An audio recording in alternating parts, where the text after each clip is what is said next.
can see us as well. All right. I can see, I can hear and see both. Thank you so much. Perfect. All right. So it's a very interesting session today. So I'm a habit coach, and I find habits fascinating. And every time we start talking about wellness, people keep saying, yeah, I've tried. But hota nahi hai. So today we're going to understand how do we make our wellness sustainable. Let's do one quick show of hands, okay? It's going to be a little interactive. Chalega? Okay. Show of hands. How many people have started a diet at some point of time and failed? Arey, wow, look at you, stud. But you're normally up there, okay. How many people have joined a gym and then, failed off? There we go. Sustaining these wellness habits is hard, huh? So today we're going to be breaking it down very simply. What we're going to do is we're going to have a discussion with the four of us, and we're going to talk about one question for everyone first, okay? So Ritesh, we'll start with you, all right? Check. So Yeah. the question that I have is, your wellness journey, not your clients, not anybody else's. When you started your wellness journey, how did you make it sustainable? Were there aspects where there were dips, where you failed at some point of time? How did you bring it back, and how did it sustain itself? Okay. Thank you, everybody, before I answer that or share it with you, for being here. And it's so motivating and inspiring to see that people are actually getting driven towards understanding well-being at this scale. So thank you, all of you, for being here. So coming back to the point of sustaining our own well-being. So I feel everybody has a story in their life, and my story begins when I grew up as a fat kid. And, I always say people used to have double chin, I used to have double face. So that thought actually was so deeply rooted in my body that it has to transpire into a structure wherein I transform myself. So the motivation was self-created, and through a journey of a lot of introspection, I got to a point wherein I got inspired by my brother, and he's here. He started training, and I used to see him and silently get motivated. So the journey started like that. But as we grew in this journey, I realized that the reality of this journey is the intensity of anything that you do it in life will fade. Whether you love somebody, whether it's the diet that you have, whether it's the movement that you preach, acceptance is the first part that we should realize in order to make any kind of changes. And the most important part is knowing yourself. And what COVID, I say that this in most of my conversation, what COVID taught is quick adaptation. Come what may, you need to adapt. So the whole idea about falling back and bringing yourself back is a part of human nature, and it's a part of nature. Because the winter will never come if there is no summer. पतझड़ नहीं होगा अगर पत्ते नहीं होंगे. So that's the circle that we keep going into. And as humans, we need to accept that we are all part of the nature, and it's in nature. You cannot be absolute at all point of the time, right? So bringing a small thing which sparked me yesterday, with the attack that we have at Pahalgam, I see a lot of people talking about it and having their opinions about it. But the question that I ask for myself is that, did I do anything for the country in order to raise my voice like that? Did I do anything? Did I preach? Did I teach my body? Did I teach my mind what I preach?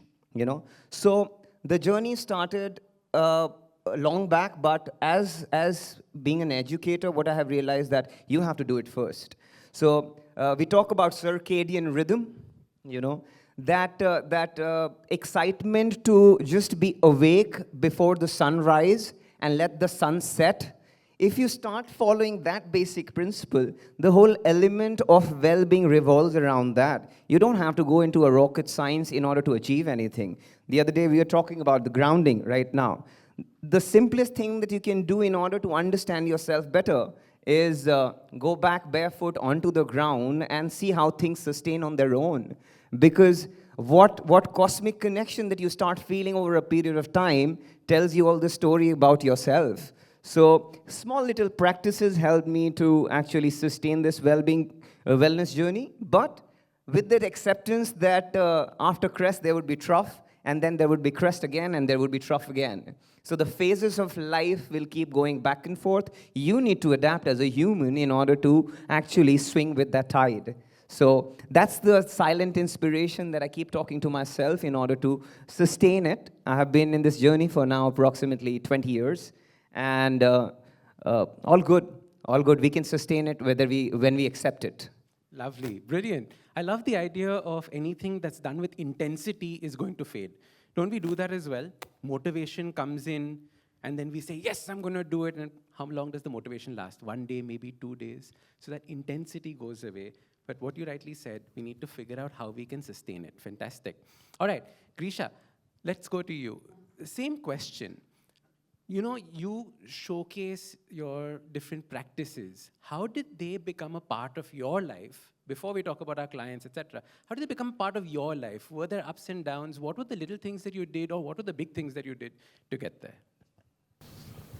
Thank you so much for having me over here, and it's really beautiful to address such an important topic that our country truly needs today. And very happy to even share the panel with the pioneers themselves. So first thing first, I completely agree with Ritesh, what he said about extremism. Extremism in any form, whether relationship, wellness, any form is absolutely bad. I have seen some fad guys coming in, from the Western culture, and without thinking twice, we jump over it, thinking this is going to make me lose belly fat, this is going to make me lose weight, not understanding that our genetic system is not designed to randomly pick up a diet plan or a diet program coming in from the Western world. We've lived in certain area, there are geographical conditions, there are certain genetic memory you are carrying. So what is very, very important is to understand that social media trends and social media information that flows, even though it's helpful, we really need to tune into our ancient wisdom, our genetic history, our geographical area to first think about jumping onto any diet or any practices, and that's something that I did.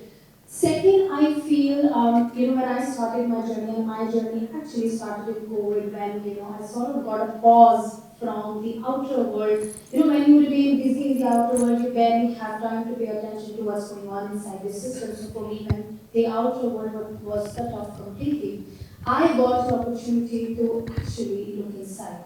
And when I looked inside, I've had horrible realizations of how fat I was inside, how unhealthy I was, how my breath was disturbed, my emotional state was disturbed, and how much I have tried to twist myself to fit in the outer world without paying attention to my own inner self at all. And that's when I started thinking that, if not now, then when I at least need to do something for myself, and at least this is the time. So there was a huge realization that came in from within. And honestly speaking, I was open to people just, watching TVs and eating and all of that. With me, something opposite happened, actually. I did that for 6 months and I realized, where am I leading? In the outer world, I was the same. And in the outer world, sure, I was still the same. So that's when a lot of emotional realizations also came. Second point that I truly feel is very important, not for my own journey, but something that I feel is the role of a mentor and a coach when you start as a beginner. Very, very important. What happens is people randomly watch content and they start, and then what happens is because they lack the knowledge to pursue it properly, they get lost in the middle. Therefore, the motivation drops down. Therefore, they feel lost and therefore they stop. That's why very important to take guidance from the right people to make sure that even if you're falling out, your mentors have a way to pull you up in some way or the other. So that's an important aspect which I felt was truly important when I also started my journey in the beginning. So I feel extremism should be completely avoided. Seek balance because your body needs discipline and entertainment, both together. Lovely, beautiful. Thank you so much. I think we all went through this during COVID, right? Do you remember all the banana breads that were being made and all the dalgona coffees and all those things? I remember going through that phase and then figuring out health is also important, like you rightly said. Fantastic. Meher, what was your journey like? How did you move from movement to embodiment? Where was this whole journey for you? you know how they put it, what you do frequently becomes your frequency, right? And I think we have to first address what sustainability means. When we're asking this question, when in school we studied sustainable development, what does it mean? It means something that can go on beyond me. I think that we're able to look at something sustainably when we realize that my actions are not only going to benefit me. When we are able to see that sustainability would mean what is the kind of world that I want to leave behind for my children? What is the kind of world I want to create for the people and the generations that are to come? So if I'm saying sustainable, I cannot be limited to this thing is only for me. So each time I make a decision to speak a certain way, to eat a certain thing, to exercise a certain way, to plant a tree, to educate a child, whatever I may be doing, all of that is impacting somebody else, something else. So we need to kind of get out of this headspace that wellness is about me, because it's not about me. It literally has the word WE in it, right? So wellness is about all of us. And you know, you'll have people say, I'll die for the people I love. The question is, would you live for them? Would you get healthy for them? Would you eat well for them? And that's a very important thing. That the minute I start to make that mindset shift, that I am not being healthy for me, every action of mine is directed towards a better world. But for that, you have to be very deeply connected to the world. You have to be deeply connected to your relationships, deeply connected to what you eat, to the land, to the people. And recognizing that wellness is not limited to exercise, it's not limited to eating a certain way. Your relationships regulate your sense of well-being. Your sexual life regulates your sense of well-being. Your spiritual practices, how even traffic regulates your self of well-being. And you could be feeling great, and the minute that you're out in the street, you're completely losing, your cool. So, gone are the times when we thought that well-being was just like 2 or 3 parameters. Well-being is a lot of parameters. And it actually demands us to be more connected to each other. Because you may think that somebody else's lack of well-being is not going to affect you. But if your mother or your father or your brother or sister is depressed or is anxious or is unhealthy or is eating a certain way or drinking themselves the night away, this is naturally going to impact you. Because it's living in oblivion that we are disconnected from each other. It's living in this illusion that we are not connected to each other. And so we don't get healthy for us only. We get healthy for each other. And that demands a very big mindset shift. So for me, it naturally came from this idea that the more I learn, the more I realize, oh wow, my pain is somebody else's pain. My health is somebody else's health. So the healthier I get, I'm actually doing a service to everybody that's connected to me.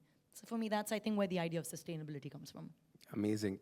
This is why I love hosting these panels. Such beautiful ideas coming out. Yeah. Wellness is not just about me. Wellness is about everyone. The we from it. Brilliant. Okay, so I'm looking at the clock. We have 6 minutes left. So what we're going to do is we're going to do one round of my next question, 2 minutes each. How do you make your clients stay sustainable, right? It's okay to do it for us. We figured it out. Now, every time we work with our clients have highs, they have lows, they have emotional issues, they have all sorts of things.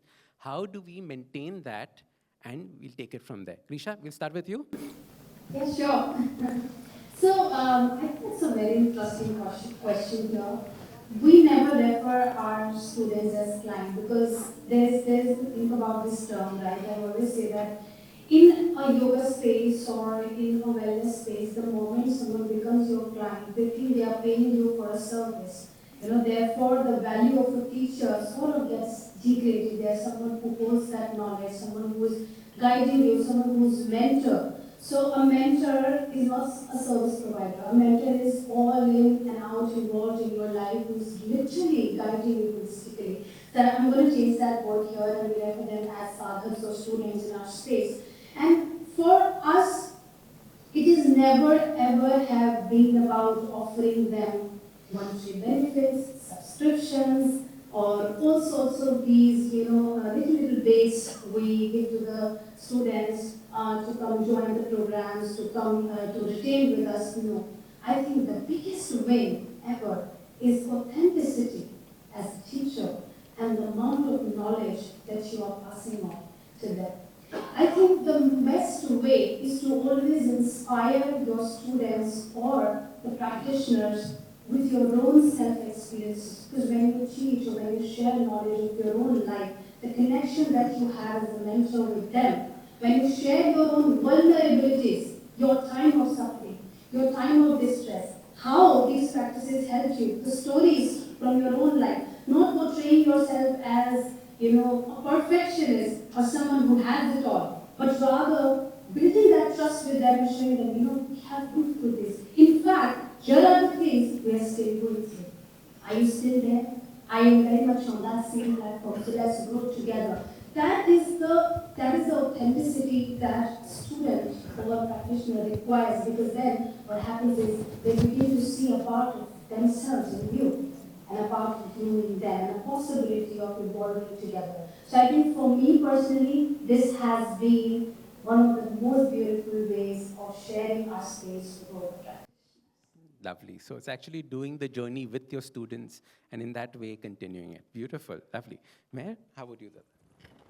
It's a beautiful question, because somebody would only not want to keep a good practice that benefits them. Think about it deeply. You want the people that you love to be healthy and happy, right? But if you don't apply the same thing to you, what's missing? What's missing is radically loving yourself. Because if you don't really truly love yourself, and if you don't care for your well-being, there's that missing piece that, I want people I love to be healthy, but not myself. So for me, one of the things I've recognized with clients is that you can't shame yourself into change. So you can't be like, do this, do this, do this. You can only love yourself into evolution. So when clients come with these big goals and they say, I want to change this about my life, I want to change that about my life, I'm like, yeah, okay, but we get started. And so one of the things that humans tend to do is, okay, 30 days, I must go to the gym. And they've gone 29 days and then on the 30th day, they don't go, and then they go like, all those 29 days were of no use because I didn't fulfill that commitment. But you went for 29 days. And so we've kind of been trained to look at setting targets as the epitome of achieving or arriving at something. Whereas I think the only way we go through real transformation is when we love ourselves through the pieces that we couldn't do. And I've noticed that when people come to me and they're broken and they come for all kinds of things, when you tell them it's okay to not be able to do that thing, but that little shift that we make every single day matters. You matter. You can love yourself through that. I think for me, that radical loving people is what actually makes them go through that change. Because then they feel seen, they feel heard, and they feel, yeah, it's okay to not be perfect. Because perfection's kind of like the, antithesis to making that change. Because you're always wanting to arrive at something. But loving yourself through it is much more sustainable. Beautiful. So it's radical love that you give the people and making them sure that they have radical love themselves. And I love the point about, you wait till your 30th day and 29th day you don't do the habit and you're like, array, lost it. So in fact, in my first book, there are 3 golden rules of habit change. And the last golden rule is about consistency, which is never miss 2 days in a row. One day you can miss because we're all human. We're not robots. We're not trying to be perfect. But never miss 2 days in a row. And that creates the habit of missing. And I think we are all experts at excuses. Aren't we all experts at excuses? So this prevents us from becoming experts at excuses. All right. How would you do this? Again, I'll try to make it sound as easy as I can.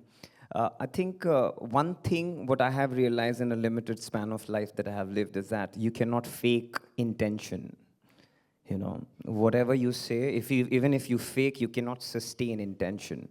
And when I say that, I mean service. अगर आपके मन, ज़हन और आत्मा में सेवा भाव है तो दिख के आ ही जाती है. So the question that how do we cater to our clients or another human soul in order for them to sustain is to be your real self. And I believe as I'm understanding life, I'm coming to a conclusion that there is nothing bigger than in life than to serve anybody else. In that process, you serve yourself. Amazing. Why am I saying that? I will give you a small story about my own family, forget the clients, is my own mother. And she has been suffering from life disorder for past 15 years. And oh yeah, we sound busy as people staying in Bombay and saying we are busy with work. Have you done that with your own mother and father? Ask this question to yourself. You know, that service. Forget client, forget commercialization, forget everything that you have. The umbilical cord relationship that we all have you done justice to that? If that is your intention, we would not be even talking about sustainability. It's an effortless process. So what happened? As I was talking to Ashdin about grounding, once you feel that element of nature in sync with a human mind, body, and soul, everything, every answer lies on the plate. So what I asked my mom to do is to start grounding morning and evening with the sunrise and the sunset. And she diligently did it for a period of 1.5 months, right? And with no stress. I was just checking on her whether she's doing it or not. We checked the report after 90 days. Everything was reversed. Every lifestyle disorder was reversed. So how do we do it for our clients? Just be true to yourself. And if we can have that objective, हम पैदा ही लिए हैं service के लिए, सेवा के लिए. I think most of the world will evolve on its own. And another thing that I always preach and want to not talk about is stay silent. It has all the answers. So just a small story again, I practice silence myself. I keep going to Vipassana back and forth every alternate year. What it taught us is not me being silent, as Meher was telling me. What I was telling us, as what I was inspired by, वहाँ पे धम्म सेवक होते हैं, जो आपकी सेवा करते हैं, जो कि लोग मौन रखते हैं, उनकी सेवा करते हैं. उनमें वहाँ पे लोग होते हैं, आपकी आसन लगाते हैं, आपके लिए खाना बनाते हैं, आपको खाना परोसते हैं. Imagine those people staying silent for you so that you evolve as a human. That's what needs to come out in order to sustain anything in life. अपने आप को छोड़ना ज़रूरी है. So I think if we can pass on that thing to the next generation or to ourselves, and that one question which we don't have to answer us, ask this question to yourself: that have you justified that umbilical cord relationship that you have with your parents, your mother and your father? You have all the answers in your life. I think that's how we can sustain life as well. Lovely. Thank you. Fantastic. I'll end with a quick thing. You know, all of us coaches say that strangers and enemy will follow us and listen to us way before our friends and family actually do. So it's so interesting that, to get our family to change is the hardest thing for it to do. It took me ages to convince my mom that I'm not that worthless as you think. थोड़ा सा कुछ है मेरे में भी. So the only thing to do with your family is to lead by example. Your health changes, then they come, Acha, tell me how you did this. Acha. Next time I'm doing this now, also include me in it. Huh? That's the only way you make them change as well and make it a sustainable wellness family. Fantastic. And I think on that we can end. Thank you, Greesha, for joining in. Thank you, all of us. And lovely.